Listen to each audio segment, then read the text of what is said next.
Seorang anak berusia 14 tahun bernama Rick tinggal di Detroit dan tumbuh di keluarga yang keras. Ayahnya adalah penjual senjata ilegal, ibunya pergi entah kemana dan lingkungannya dipenuhi pengedar narkoba. Suatu hari, ia terlibat masalah yang memaksanya menjadi seorang informan FBI dan harus masuk dan bergaul dengan para pengedar tersebut. Rick tercatat sebagai informan FBI termuda sepanjang sejarah. Dan kira-kira bagaimana cerita lengkapnya guys? Yuk langsung saja pasang dulu headsetnya, jauhi tempat ramai, dengarkan baik-baik dan ini dia ceritanya. Pada tahun 1984, Rick bersama ayahnya Richard mendatangi sebuah bazar senjata api.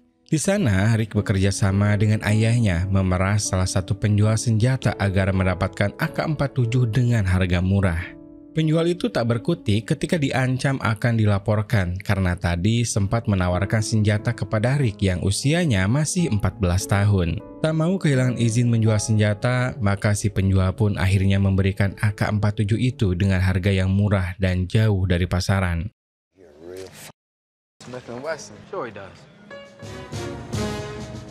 Sesampainya di rumah, Richard sangat marah ketika menemukan putrinya yang bernama Dawn sedang memakai narkoba dan berduaan dengan T, yaitu pria yang dikenal sebagai bandar di daerah sana.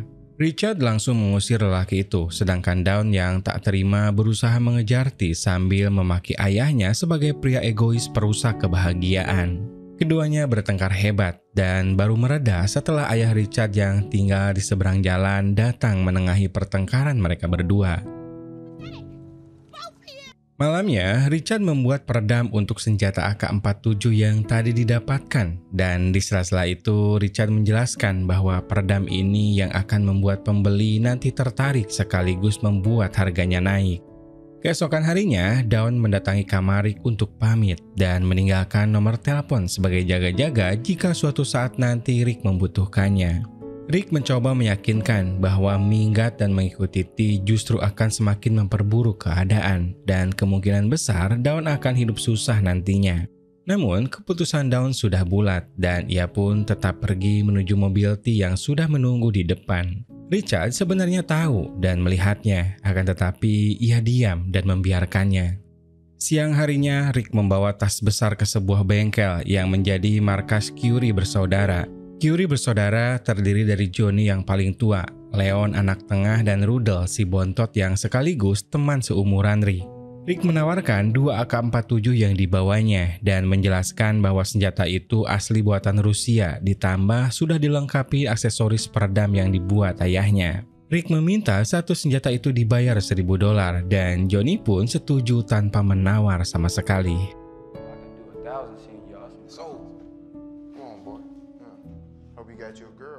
2 hari kemudian, Rick terbangun karena mendengar ayahnya seperti sedang berbicara serius dengan seseorang. Rick mengintipnya dan mengetahui bahwa ayahnya didatangi 2 agen FBI, yang perempuan bernama Snyder dan satu lagi bernama Frank. Mereka meminta Richard menjelaskan siapa saja orang yang ada di foto, dan kalau tidak mau bekerja sama, maka Richard akan dipenjarakan karena bisnis senjata ilegal. Rich sendiri bingung apa masalah utamanya, namun tak lama kemudian ia dipanggil oleh Snyder dan ditanya tentang foto yang berserakan di meja. Kebetulannya Rick mengetahui beberapa orang yang ada di foto itu dan mereka ternyata sudah meninggal. Ketika Snyder menunjukkan foto Johnny, Rick hanya diam saja dan mengaku tak mengenalinya.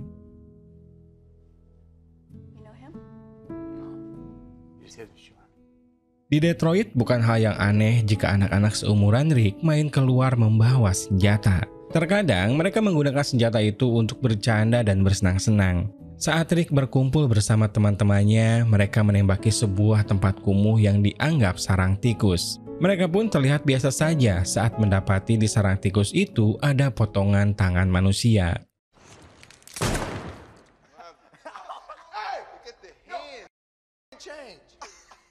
Malam harinya, saat berjalan pulang, Rick tiba-tiba ditemui oleh Snyder dan diajak ikut dengan alasan ada sesuatu yang ingin mereka tunjukkan. Jackson, yaitu polisi divisi narkoba Detroit, memperlihatkan seorang pengedar narkoba yang tewas ditembak dan Snyder belum menemukan pelakunya. Akan tetapi, senjata yang digunakan dipastikan dibeli dari ayah Rick. Snyder menjanjikan ayah Rick akan aman dan takkan terseret dalam kasus pembunuhan tersebut asalkan Rick mau menjadi mata-mata FBI. Akhirnya Rick yang masih sangat polos itu pun mau demi menyelamatkan ayahnya, dan tugas pertama yang harus Rick jalankan adalah menunjukkan tempat di mana para penjual narkoba bersembunyi. Selain ayahnya dijanjikan aman, Rick juga ternyata akan diberi upah sebanyak $300. Malam itu Rick menjalankan tugasnya dengan baik. Ia bisa menunjukkan di mana para pengedar narkoba di daerah sana bersembunyi dan melakukan transaksi. Setelah selesai, Rick pun diantarkan pulang ke rumahnya, dan uang hasil dari menjalankan tugasnya itu ia sembunyikan di dalam kardus sepatu. 4 hari kemudian, Rick diajak oleh Curie bersaudara ke tempat penyewaan tuxedo. Rencananya, Johnny akan menikah dengan pacarnya yang bernama Kathy, yaitu anak dari wali kota Detroit, dan ia mengundang beberapa orang termasuk juga Rick. Dalam suatu kesempatan, Johnny mengingatkan Rick tentang bahaya bisnis senjata ilegal, dan ia tak mau jika suatu hari nanti Rudel adiknya terlibat dalam bisnis tersebut.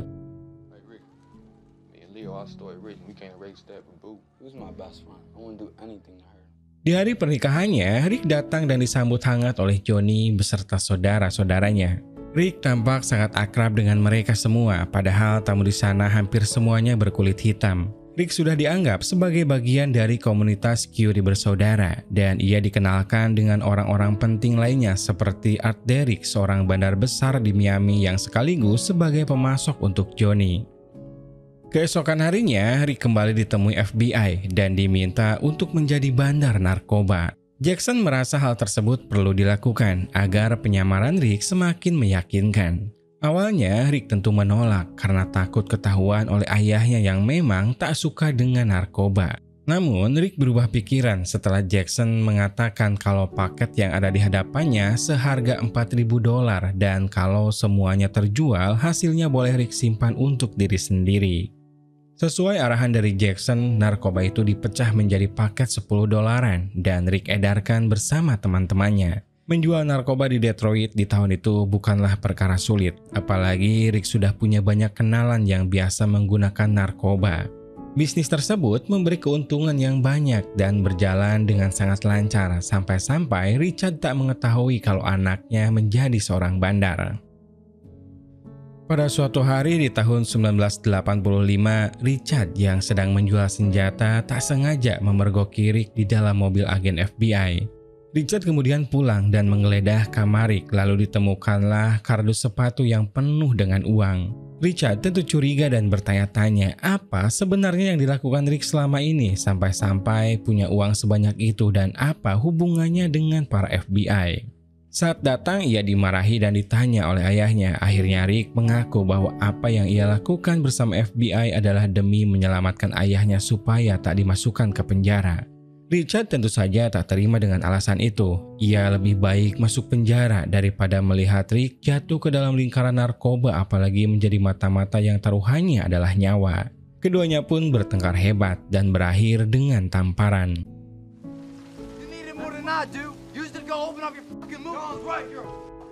Merasa butuh seseorang untuk bercerita, Rick kemudian janjian di restoran bersama Dawn, dan ia pergi diam-diam menggunakan mobil kakeknya. Dawn tampak sangat kusut karena selama bersama T, Dawn justru lebih sering diberi narkoba dan sekarang ia menjadi pecandu berat. Baru juga bertemu dan saling bertanya kabar satu sama lain, tiba-tiba mobil yang dibawa Rick dibawa kabur oleh seseorang. Keduanya pun sontak keluar dan menembaki pencuri itu. Tak lama kemudian, polisi patroli datang dan menangkap mereka berdua karena dianggap melakukan percobaan pembunuhan.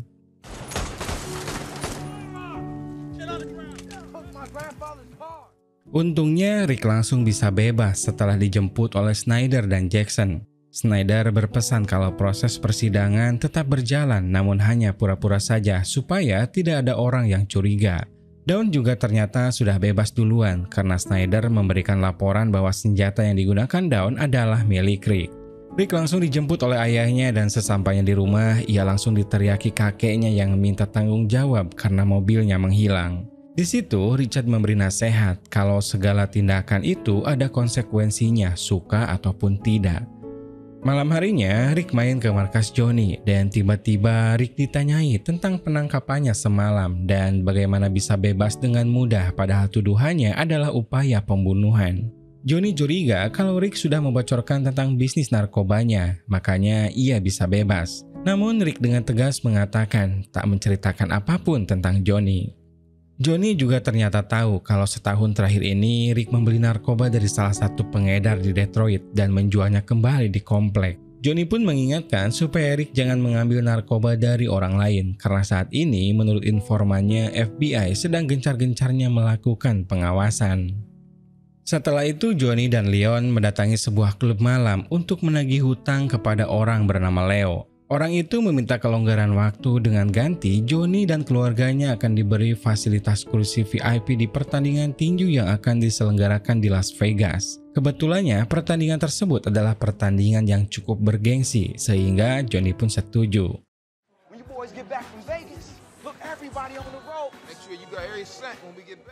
Beberapa hari setelahnya, Curie bersaudara pergi ke Las Vegas dan Rick juga ikut diajak oleh Rudel. Rick tampak sangat senang karena baginya itu adalah pengalaman pertama melihat ramainya kehidupan malam Las Vegas. Sebelum menonton tinju, mereka pun lebih dulu bersenang-senang dengan mencoba setiap permainan di salah satu kasino besar yang ada di sana. Setelah itu guys, mereka pergi ke tempat pertandingan tinju, namun ternyata tidak ada kursi VIP atas nama Johnny. Johnny pun merasa dibohongi, apalagi salah satu kenalannya Black Ed yang merupakan bandar saingannya mengolok-olok Johnny karena tidak mendapat karcis masuk. Terpaksa Johnny dan teman-temannya menonton pertandingan itu lewat televisi di sebuah bar yang tak jauh dari gelanggang.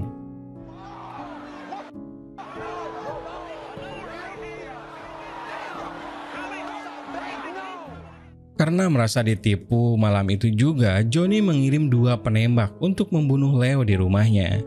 Namun sayang rencana itu gagal dan menjadi kacau setelah 2 orang suruhan Johnny malah membunuh keponakan Leo yang kebetulan malam itu menginap di sana. Aksi penembakan itu menjadi berita paling menghebohkan keesokan harinya dan memaksa kepolisian untuk segera mencari para pelaku. Media banyak memberitakan kalau aksi tersebut motifnya adalah karena persaingan bisnis narkoba dan dalam berita yang disampaikan mereka menemukan kalau senjata yang digunakan adalah AK-47 hasil modifikasi. Hebohnya berita penembakan itu membuat Johnny marah besar, apalagi setelah informannya yang berada di kepolisian mengabarkan kalau dia tidak bisa menghapus kasus ini. Selain itu, ia juga memperingatkan bahwa FBI punya mata-mata dan Johnny diminta lebih waspada dengan orang di sekitarnya. Johnny kemudian memarahi saudara dan anak buahnya. Dia menegaskan akibat kasus ini pasti ada satu tumbal yang ditangkap dan ia meminta supaya siapapun tidak buka mulut jika nanti ada yang apes tertangkap. Sore harinya, Rick didatangi Snyder, namun Rick menolak bertemu. Ia merasa posisinya sedang dalam bahaya dan sambil berlari, ia mengatakan tak mau lagi menjadi mata-mata.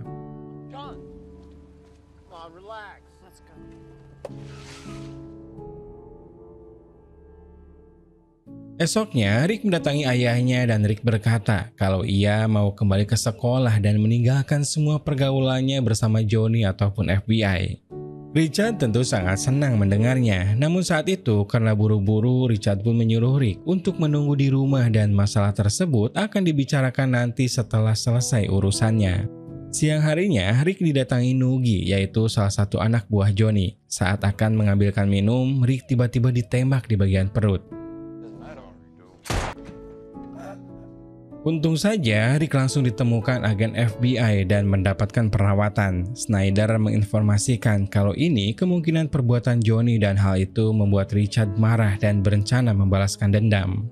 Tak lama setelah itu, Dawn datang ke rumah sakit. Lalu malamnya, tanpa sepengetahuan FBI, Richard mengintai markas Johnny. Dia sudah menyiapkan pistol untuk menyerang, namun di detik akhir Richard mengurungkan niatnya. Ia berpikir kembali kalau sampai ia membunuh Johnny, maka sudah pasti setelahnya dia akan dipenjara dan tidak ada lagi orang yang bisa menjaga Rick ataupun Dawn. Setelah siuman, Rick diinterogasi Snyder tentang identitas penembaknya, namun Rick tutup mulut. Meski demikian, Snyder menginformasikan hal itu sudah tak penting lagi. Salah satu jaringan pengedar Johnny sudah ada yang buka mulut dan FBI sudah memiliki cukup bukti. Tak lama setelah itu, Johnny ditangkap di rumah mewahnya. Tak hanya itu, semua anak buah Johnny juga diringkus termasuk adiknya Rudel. Setelah itu, Snyder meminta Rick agar menganggap kerjasama mereka tak pernah ada. Rick juga diberi jaminan bahwa ayahnya tak lagi diburu karena kasus pembunuhan sebelumnya. Setelah diperbolehkan pulang, hubungan Rick dan ayahnya pun membaik. Namun Rick mendapatkan kabar kalau dirinya tak diperbolehkan kembali bersekolah karena dianggap membahayakan murid lain. Pada suatu malam di awal tahun 86, di dalam mobil Rick berkata akan menjadi bandar narkoba menggantikan Johnny yang kini sudah dipenjara. Ia ingin memperbaiki kehidupan ekonomi keluarganya supaya Dawn bisa kembali pulang ke rumah. Richard tentu saja menolak karena menurutnya narkoba adalah racun yang bisa membunuh dan merusak kehidupan seseorang. Rich yang tak mau kalah pun mendebat dengan mengatakan bahwa narkoba dan bisnis senjata ayahnya tidak ada bedanya. Semuanya sama-sama menghilangkan nyawa orang lain. Keduanya pun tidak ada yang mau mengalah sampai kemudian mobil tergelincir. Beruntung keduanya selamat dan setelah itu Richard pun mengalah. Rick berjanji semuanya akan baik-baik saja karena ia sudah tahu seluk-beluknya bisnis narkoba. Come on, Dad. We can do this. I know the players. Beberapa hari setelah itu, Rick mendatangi rumah Art Derrick dan mulai mendapatkan pasokan narkoba darinya. Dibantu teman kompleknya, Rick membagi narkoba itu menjadi bagian kecil seperti yang pernah dia lakukan saat dulu masih menjadi mata-mata FBI. Setelah semuanya dipecah, baru Rick jual kepada kenalannya. Bisnis narkoba di Detroit menjadi lahan subur untuk Rick karena hanya ia satu-satunya bandar di sana. Beberapa minggu kemudian, Rick dan ayahnya menjemput Dawn di sebuah tempat prostitusi dan di sana ternyata banyak sekali pecandu yang menggantungkan hidupnya menjadi wanita penghibur. Rick dengan perlahan membujuk Dawn untuk pulang dan untungnya dia mau setelah diiming-iming akan diberikan barang-barang kesukaannya. Namun saat didekati ayahnya, Dawn berontak, tapi Richard sebisa mungkin menahan putrinya itu dan langsung membawanya pulang. Setelah itu, Rick terus mengedarkan narkoba, sedangkan kakaknya dikunci di kamar dan hanya dibukakan pintu ketika Richard memberinya makanan.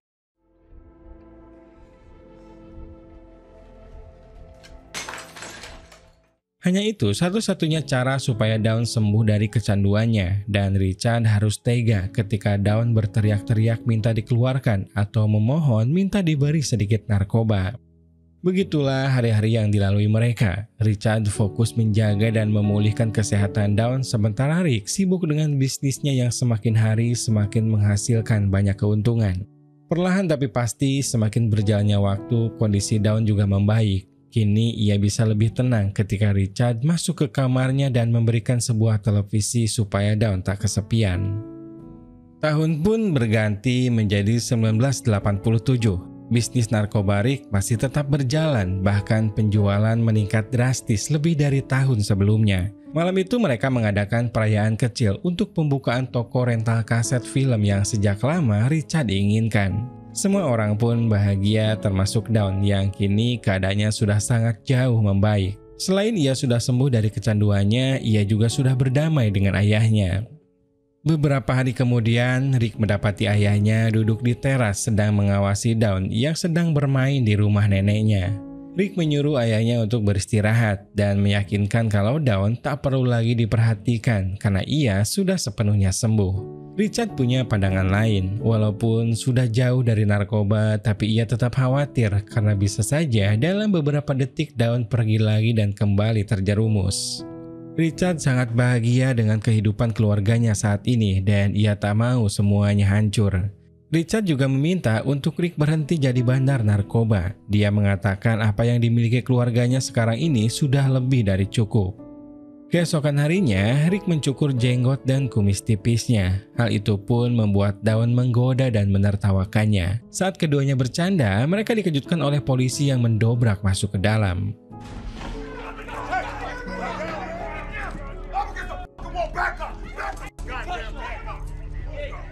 Dawn sendiri bingung karena selama ini ia tak tahu kalau adik dan ayahnya menjalankan bisnis narkoba.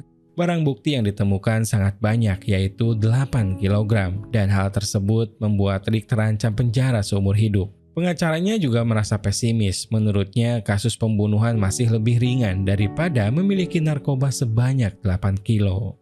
Di hari selanjutnya guys, mereka berdua menemui Snyder dan Frank. Kepada keduanya, Snyder menegaskan kalau FBI tidak bisa melakukan pembelaan dengan mengatakan bahwa Rick adalah mata-mata yang sempat berjasa untuk misi FBI.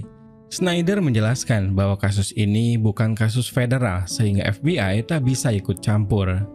Meski demikian, Snyder memiliki penawaran yang mungkin bisa membalikan keadaan.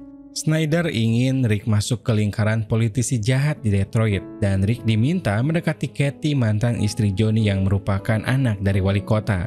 Snyder saat ini sedang menargetkan para petinggi pemerintah karena ada indikasi mereka ikut terlibat dalam bisnis narkoba di Detroit. Tugas Rick sangat mudah, ia diminta membuat skenario akan ada kiriman narkoba besar dan narkoba itu butuh perlindungan dari petinggi di pemerintahan.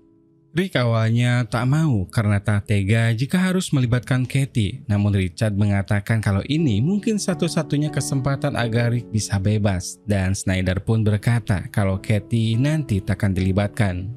Akhirnya sehari setelah pertemuan itu, Rick datang ke rumah Kathy dan menjelaskan kepadanya kalau ia butuh perlindungan dari ayah Kathy.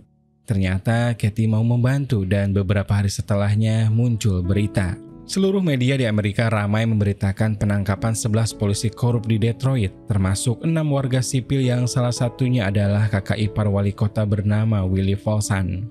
Berita itu menyebutkan bahwa penangkapan besar ini bisa dilakukan FBI berkat informasi dari Rick Wester Jr., seorang agen yang menyamar sebagai bandar narkoba yang ingin membayar polisi untuk melindungi kirimannya. Tak hanya itu, Rick juga memberikan informasi tentang penyuapan yang diterima polisi bernama Gil Hill dalam kasus penembakan salah sasaran yang menewaskan 2 bocah beberapa waktu lalu. Meski demikian, berita di TV itu juga menyebutkan bahwa Rick terancam hukuman seumur hidup karena kepemilikan narkoba. Di momen itu, seluruh keluarga Rick menonton TV. Kakeknya khawatir informasi itu bisa membahayakan Rick, namun Richard yakin semua jasa Rick membantu kepolisian bisa membuatnya terbebas dari hukuman.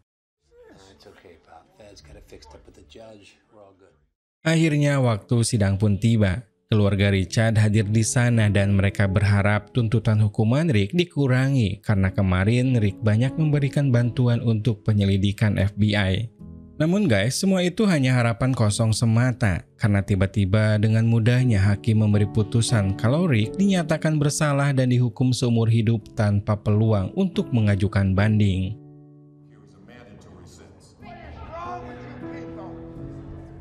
Saat hakim terus membacakan vonis, Rick sudah digiring 2 polisi untuk dibawa ke penjara. Rick menjadi tahanan isolasi dengan alasan demi keamanan, di mana dia hanya diizinkan keluar 1 jam setiap harinya dan tidak diperbolehkan berkomunikasi dengan siapapun.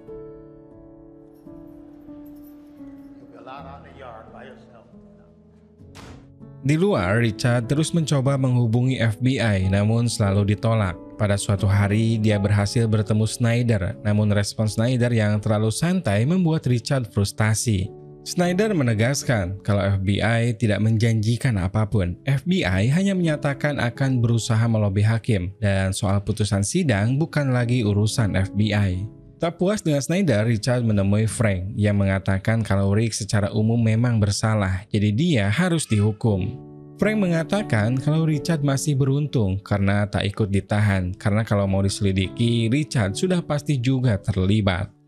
Meski demikian, Frank memberikan informasi kalau target FBI sebenarnya adalah wali kota. Namun saat target terbesar tidak tertangkap, artinya apa yang ada di dalam jaring akan dilahap habis, dan itu terjadi kepada Rick. Pada suatu hari, Richard datang menjenguk dan memberitahu bahwa undang-undang tentang narkoba telah diubah. Oleh karena itu, Rick berkesempatan mengajukan bebas bersyarat, kemungkinan tercepat 4-6 tahun lagi. Meski sudah disemangati ayahnya, Rick tak bisa menyembunyikan rasa putus asa dan kesedihannya. Hal itu membuat Richard juga tak bisa menyembunyikan kesedihannya. Meski demikian, Richard berjanji akan terus berjuang untuk anaknya. Sampai film ini dirilis, Rick masih menjadi tahanan di penjara Michigan karena kasus tambahan yaitu pencurian. Ayahnya Richard meninggal pada tahun 2014. Johnny, Leo, dan Rudel serta polisi korup yang dijebloskan ke penjara berkat Rick semuanya sudah bebas. Sebenarnya, pembebasan bersyarat Rick sudah disetujui pada tanggal 14 Juli tahun 2017 dan jika dijumlahkan, dia ditahan di penjara selama hampir 30 tahun. Dalam sebuah rekaman di momen-momen dia dibebaskan, Rick menyatakan hampir semua sipir yang dia temui merasa Rick tak layak untuk hidup di penjara. Dan ini rekaman lebih jelas dan juga lengkapnya. Person that works here that thinks I belong in prison, having that life sentence off of you, the stress that it takes off of you, and the foot that's been on my chest for all these years, it cried. I cried. I made it out of prison, you know? Terlepas dari kejahatan yang dilakukan Rick, film ini menggambarkan bagaimana kekuasaan itu bisa membuat seseorang melakukan hal-hal yang menjadikan hukum itu cacat. Melalui kekuasaannya, FBI bisa seenaknya menyuruh warga sipil untuk membantunya. Namun setelah mereka mendapatkan apa yang diinginkan, organisasi intelijen itu tidak memberikan perlindungan yang semestinya. Selain itu, masa tahanan yang dijalani Rick jauh lebih lama dibanding oknum-oknum yang dijebloskan ke penjara. Hal itu tak lepas dari koneksi Curie bersaudara dan para polisi korup dengan wali kota Detroit.